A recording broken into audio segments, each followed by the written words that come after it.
Hey there, everybody. It's your boy Tyler. Tyler Has Words. Thought I'd do a new, fresh message from my new city. Hey, let me tell you something. If you're ever feeling good about yourself and you're excited about new opportunities in a new place, drive a U-Haul. Anyway, let's just get on with this.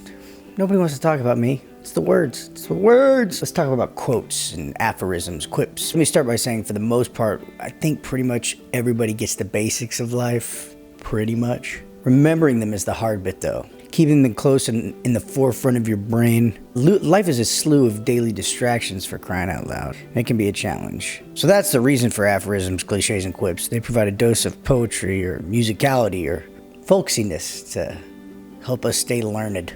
It's also one of the good reasons for good writing. And one of the reasons I love words so much. They keep me from slipping off edges. Most of the time. Some of the time. Every now and then. Thomas Hardy was describing a village celebration in one of his novels, and he characterized the proceedings in a way that always sticks with me.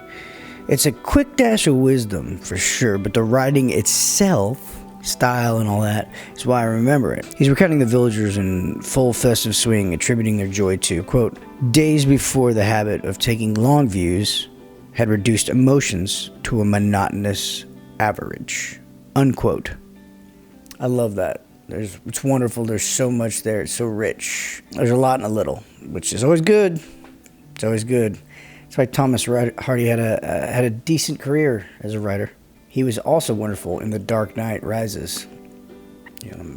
In simpler times, life was less sure. It's a sad fact, but people on the whole lived more perilous lives.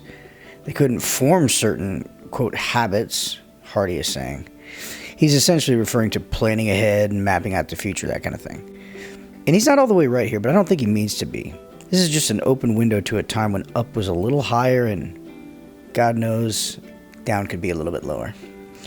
Notice the language. He uses, quote, habit and, quote, long views and, quote, monotonous average. Well, Tom ain't exactly beating around the bush with what he's trying to get across. Okay, so this makes sense to me on two levels. First, plans rarely come off. Okay, my plans rarely come off.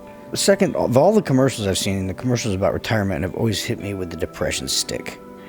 To be clear, talk of the long view, as Thomas Hardy puts it, can be boring. But is taking the long view wise? Of course it's wise, but that's not what he's saying right here. Not on that page of that book. I'll write what book I'm talking about in the notes. This quote right here is about having emotions and spirit and being full of life and having a terrible financial portfolio. What else do you expect from a writer? Tyler Has Words. Do the things. Hit the button. Cheers and see you after.